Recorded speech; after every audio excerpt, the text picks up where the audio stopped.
হয়, আমি উপস্থিত আছোঁ মঙলদৈৰ এজন শিশুৰ সৈতে, যিজন শিশুৱে ইতিমধ্যে এই ধৰণে ড্ৰাম বজাই ভাইৰেল হৈ পৰিছে সামাজিক মাধ্যমত। মই প্ৰথমে কেমেৰা সতীৰ্থক দেখুৱাবৰ কাৰণে আহ্বান জনাইছোঁ।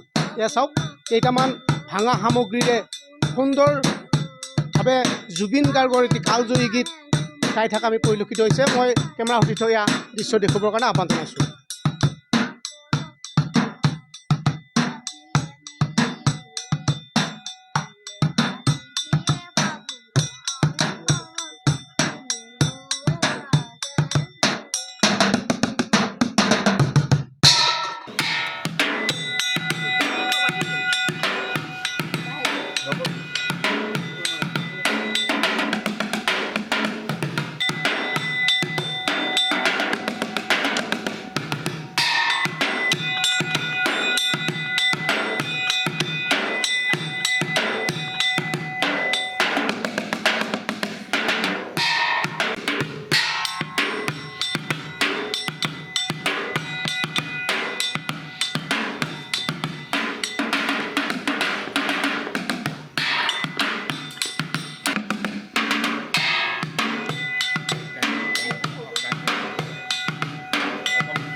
তোমাৰ নামটো কি আছিল? নমস্কাৰ, মোৰ নাম শ্ৰী প্ৰিয়াংশু সিং। প্ৰিয়াংশু সিং। এতিয়া তুমি এই ধৰণে বজাই থাকিবা নে মা দেউতাই তোমাক নতুনকৈ কিবা যি ড্ৰামৰ সামগ্ৰী এই সামগ্ৰী আনি দিয়াৰ কিবা ব্যৱস্থা কৰিব নেকি? কৰিব। মই তোমাৰ পৰা জানিব বিচাৰিছোঁ তুমি এই যে ড্ৰামবিলাক বজাইছা তুমি ক'ৰবাত শিকিছা নেকি এনে? শিকা নাই।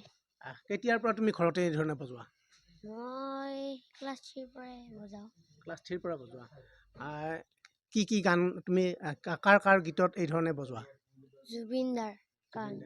তুমি আন এটা গান আমি তোমাৰ পৰা মানে শুনিব বিচাৰিছোঁ, আন এটা গীত গোৱাচোন।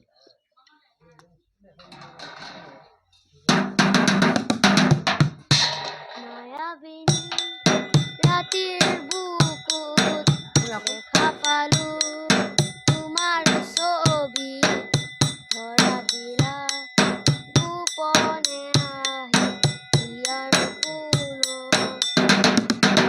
তুমি যে মোৰ শুকান মনত নিয়ৰৰে চেঁচা টোপাল, নামি অহা ৰ'দৰে নৈ মোৰ দেহত প্ৰদীপ পোৱা, ধুমুহাহঁতে মোৰ বহু যুগৰে নাচো। এয়া হৈছে ল'ৰাজনৰ প্ৰতিভা। এই ল'ৰাজনে যদি ভাল সুবিধা পায় তেনেহ'লে নিশ্চয় এদিন এই ঠাইলৈ গৌৰৱ কঢ়িয়াই আনিব পাৰিব। আমি এই শিশুজনৰ মাতৃ আমাৰ লগত আছে, আমি তেওঁৰ পৰা কিছু কথা জানিবৰ কাৰণে চেষ্টা কৰিম। আপোনাৰ ল'ৰাই ঘৰতে এই ধৰণে বিভিন্ন ভাঙা সামগ্ৰীৰে ড্ৰাম বজাই ইতিমধ্যে ছ'চিয়েল মিডিয়াত ভাইৰেল হৈ পৰিছে। আপুনি কেতিয়াৰ পৰা এই ধৰণে বজায় আৰু ইয়াক কি ধৰণে আপুনি আগলৈ লৈ যাম বুলি ভাবিছে? হয়, নমস্কাৰ। ই ক্লাছ 1-2 পৰা সি আৰম্ভ কৰিছে। তাক প্ৰথম অৱস্থাত আমি ইমান মানে গুৰুত্ব দিয়া নাছিলোঁ, যদিও সি লাহে লাহে যেতিয়া এই মিউজিকৰ এই বজোৱাৰ প্ৰতি তাৰ আগ্ৰহটো হৈছে, সি তেতিয়া কি কৰে, নিজে মানে ঘৰত ভাঙা টিং আৰু টেমা, ৰঙৰ টেমা আৰু বিশেষকৈ পাকঘৰৰ বাচন, মানে এনিটাইম ভিতৰতে থাকে যদিও পাকঘৰৰ বাচনবিলাকত সি বেছিকৈ বজায় এনেকুৱা মানে গ্লাছৰ বাতিবিলাক সি থাকিব নিদিয়ে, সি এনিটাইম বজাই সেইবিলাক ভাঙি দিয়ে। আৰু তাৰ বাৰ্থডেত যিবিলাক গিফ্ট উঠে, গিফ্টৰ টিফিন বাতি বা যিকোনো প্লাষ্টিকৰ সেইবিলাক সি ড্ৰয়িং ৰুমত লৈ সেইবিলাক বজাই কোনো দিন তাৰ মানে এটা বস্তু আমি ব্যৱহাৰ কৰিব পৰা নাই, সি চব ভাঙি মানে শেষ কৰি দিয়ে।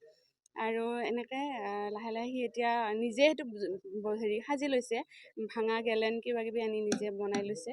মই আপোনাৰ পৰা জানিব বিচাৰিছোঁ যে ল'ৰাজনৰ যি এই প্ৰতিভা, এয়াই হৈছে প্ৰকৃত মাটিৰ গুণ থকা বুলি যে আমি কওঁ, প্ৰকৃত মাটিৰ গুণ, এয়াই হৈছে প্ৰকৃত মাটিৰ গুণ। আৰু এই মাটিৰ গুণক আপুনি আগুৱাই নিবৰ কাৰণে পৰৱৰ্তী সময়ত কিবা চিন্তা চৰ্চা কৰিবনে? হয়, তাক ড্ৰাম স্কুলত নাম লগাই দিম বুলি ভাবিছোঁ মানে ইতিমধ্যে তাৰ প্ৰাইভেট ক্লাছ এটাত দিছোঁ। যোৱা ৰবিবাৰৰ পৰা প্ৰথম ক্লাছ আৰম্ভ হৈছে।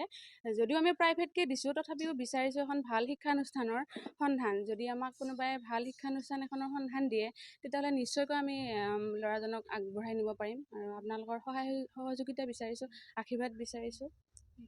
হয়, এটা কথা ক'ব লাগিব যে তেখেতৰ মাতৃ এটা কথা আমাক জনাইছে যে এটি ভাল প্ৰতিষ্ঠানৰ সন্ধান তেখেতক লাগে। নিশ্চয় আমাৰ এই দৰ্শক আছে, এই দৰ্শকে নিশ্চয় এই প্ৰকৃত যি শিক্ষা লাভ কৰিব পাৰিবৰ কাৰণে যিখন সংগীত বিদ্যালয়, এই সংগীত বিদ্যালয় তেখেতসকলে সেই সন্ধান পাব। আৰু আমি আশা কৰিছোঁ এই কিশোৰজনৰ উজ্জ্বল ভৱিষ্যতে মঙলদৈৰ এই ঠাইলৈ গৌৰৱ কঢ়িয়াই আনিব। কেমেৰাত মৃদুলৰ সৈতে মই দীপেন বৰুৱা, আছাম টক্স, মঙলদৈ। আছাম টক্স, আপোচবিহীন অসম কণ্ঠ।